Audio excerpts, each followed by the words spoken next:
O mundo dos negócios se dá mais pelas relações construídas do que por boas ideias. Então, se nos primeiros 5 minutos você tentar me apresentar uma ideia para tentar um sócio, um investidor ou algo do tipo, ao invés de tentar construir uma relação, pode ser que você não consiga nem o investidor, nem o sócio, e também não saia desses 5 minutos com uma relação construída. Os grandes sócios da humanidade construíram relações antes de fazer negócio junto. Alguns chegaram com grandes ideias, mas não apresentaram a ideia, construíram uma relação e depois acabou fazendo um negócio de outra coisa que não tinha nada a ver com a sua ideia inicial, só pela relação criada. Leve essa parada para sua vida, tá? Pode ser que contribua contigo. Primeiro, construa as relações, depois fale de negócio. Imagina que barato que vai ser isso. Eu vou vender 1000 kits de livro. A princípio eu queria vender por R$300, mas talvez não dê para vender por R$300, tá? Porque eu tô com uma ideia que eu vou incluir nisso. Quem vai vender os livros é o André. Ele nem sabe disso ainda não, tá? Tô contando aqui nessas histórias. O arroba dele é esse aqui, trabalha comigo. E nem sabe que é ele que vai vender. E aí, vamos imaginar que eu venda, por exemplo, sei lá, 15 kits por dia. Eu não vou forçar a venda não, tá? Mas aí eu vou dar um bônus para quem comprar. Vamos imaginar que eu comece hoje, o André venda 15 kits hoje, ainda vamos falar o preço, mas é de 300 para cima, e aí o bônus vai ser, eu vou abrir uma sala de Zoom com essas 15 pessoas no final do dia para responder perguntas dessas pessoas. Amanhã, vendo mais 15, abre outra sala de Zoom para responder perguntas dessas pessoas e manda os livros para essas pessoas. E por aí vai. Mas vão ser só 1000 kits, não sei o preço ainda, fiquem ligados. Quem vai vender é esse cara aí, ele nem sabe disso, tá? Vai assustar quando se deparar com essa parada aqui. Fiquem ligados aí que vocês... 2 coisas que você precisa se preparar. A primeira, para se levantar depois das quedas. Treine recomeços, treine recomeços, treine recomeços. Eu sempre falo disso com as pessoas. Se levantar, sacudir a poeira, dar a volta por cima, juntar seus cacos e voltar para a arena. Treine recomeço. Eu faço isso sempre. E fiz isso a vida toda antes de surgir aos olhos da grande multidão. Essa é a primeira coisa. A segunda coisa é saber o que fazer com gente que acha que você já era. Saiba o que fazer com que a vida faz com você. Sem ofender essas pessoas, deixa que a vida cuida de devolver para essas pessoas. Foca em você, mas saiba o que fazer com essa informação. Não é o que a vida faz com você, é o que você faz com isso. Não é o que as pessoas fazem com você, é o que você tem condição de fazer com isso. Siga a luta, que Deus cuida das feridas. Treine e recomeço. Não se esqueça dessa parada. Vou falar sobre isso, treinar recomeço. Se tem uma coisa que eu faço todos os dias, é treinar recomeço. Levantar, sacudir a poeira, dar a volta por cima, juntar meus cacos e voltar para a arena. Se vocês acham, acreditam ou admiram o Rick de pé, é porque vocês não têm ideia de quem é o Rick. Se ele precisar levantar, sacudir a poeira, dar a volta por cima, juntar seus cacos e voltar para a arena. Eu treino isso todos os dias, foi assim uma vida inteira. Voltar para a arena, seguir a caminhada depois de uma queda, tem que ser treinado.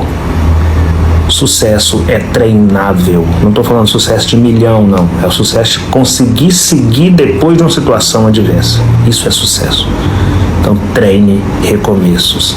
Treine, levantar, sacudir a poeira, dar a volta por cima, juntar seus cacos e voltar para a arena. Quantas vezes necessário. Pronto, agora já tá a galera perguntando sobre os kits dos livros. É o seguinte, quem vai vender é o André, tá aqui, e certamente o Charles, que tá aqui. A filhota eu vou envolver nos envios, talvez. Enfim, a filhota vai acabar sobrando para ela, que sempre sobra para ela. Mas o André, o Charles e a filhota, essas 3 pessoas vão ser quem vai vender esses kits. Daqui a pouco tá os 3 me chamando. Me explica esse negócio desses kits aqui, que o pessoal começou a me chamar e eu não tô entendendo nada. Mas calmem, os kits não estão prontos, ainda não tá sendo vendido, mas fique atento, porque vão ser vendidos 1000 kits e todo dia vai ter uma sala de Zoom com a galera no final do dia, com a galera que comprou daquele dia, só para eu responder pergunta. Só pergunta. Pergunta. Pega essa visão, hein? Fiquem atentos por aí. Mas quem vai vender é André, Charles e filhota. Vai sobrar pra filhota, porque tem que sobrar alguma coisa pra ela, porque senão ela não sobe. Pra mim, liberdade sempre foi saber o meu tamanho, nem pra mais e nem pra menos. E quando eu tava no que você chamou de anonimato, eu sabia o meu tamanho. Eu não dava passos maiores do que onde a minha perna alcançava. Isso me dava uma tranquilidade financeira. Eu não tinha recursos, sei lá, dezenas de milhares de reais guardado. Mas eu tinha aluguel em dia, eu tinha conta de água, de luz, de internet em dia, eu transitava, comia do suor do meu próprio rosto, não tinha nada que eu devesse para ninguém, que eu não honrasse ali, era o meu tamanho. E com aquela tranquilidade por saber o meu tamanho, dentro do que eu conseguia chegar em recurso financeiro, eu conseguia inclusive visualizar o próximo degrau e tentar ir para lá. E foi de tanto saber o meu tamanho, visualizar o próximo e tentar ir para lá, que eu cheguei no lugar onde eu ocupo, no degrau onde eu ocupo. Então, liberdade financeira é você saber o tamanho que você tem e agir baseado naquele tamanho e não fazer extrapolia que você não consegue sustentar ou manter de pé. Essa é a visão. Então, isso eu sempre tive na vida. Sabe qual que é o pensamento que eu tenho quando eu vejo a galera, todo mundo falar ir pra rua, vender na praia, no sinal, etc. É que a galera não tem muita visão para perceber as possibilidades que existem hoje. Eu sei que muita gente se inspira na ideia do Rick ter surgido da praia e de alguns outros casos ter acontecido vindo desse cenário. Mas não pense você que eu escolhi ir pra praia para vender não, tá? Escolhi não, foram as circunstâncias, a vida, as quedas, enfim. A vida foi me conduzindo para aquele lugar. Ainda assim eu estava nas minhas salas de aula. Se eu fosse recomeçar hoje, eu talvez não recomeçasse pela praia não, tá? Porque com a disposição, vamos imaginar que eu tivesse que recomeçar sem ter nenhum conhecimento, nada do tipo.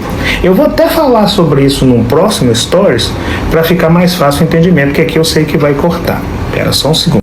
Se eu tivesse que recomeçar hoje, sem ser o Rick Chester, sem ter todo esse conhecimento que eu tenho, vamos imaginar que eu não tivesse lido, que eu não conhecesse ninguém extraordinário, enfim.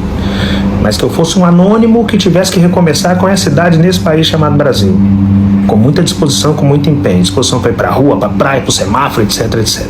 Eu não iria sem treinamento. Eu ia para uma empresa que me treinasse. Determinaria um tempo para eu ficar lá, recebendo treinamento para aprender a vender e vendendo o produto daquela empresa, o serviço daquela empresa, e depois eu via o que ia fazer. Vou te dar exemplo aqui. A PVS Brasil treina o seu time para vender proteção veicular. Eu ia ingressar numa PVS Brasil da vida. A Evogard treina seu time para vender proteção veicular. Eu ia ingressar numa Evogard da vida. A Provec treina seu time para vender proteção veicular. Eu ia ingressar numa Provec da vida. Eu ia começar porque me treinasse. Sucesso é treinável. Ou você treina e aprende a fazer, ou você vai tentar fazer errado e não vai chegar em lugar nenhum e seu tempo vai passar. Eu não ia de qualquer maneira. Eu ia treinar. Pegou? Ninguém é visto antes de se ver. Eu fui visto por muita gente. Uma dessas pessoas, Flávio Augusto da Silva. Mas para ser visto eu tive que dar um tapa na mesa. Desconsiderar o tapa na mesa é covardia de quem fala. Só conseguiu por esse ou por aquele fator. Pegaram a visão? Tem um Reels aqui, ó, collab, meio do Powerhouse, falando sobre essa parada. Se veja, descubra quem é você na fila do pão e quando souber disso, passe por um processo de adaptação até que você esteja pronto para dar o seu tapa na mesa e a multidão olhar. Quem é aquele de camisa preta no meio de 1 milhão de camisa branca? É assim que as pessoas são vistas, porque elas se viram primeiro. Corre lá, pode ser a mensagem que você precisa para hoje. Inscreva-se no canal, ative as notificações e receba vídeos motivacionais diários.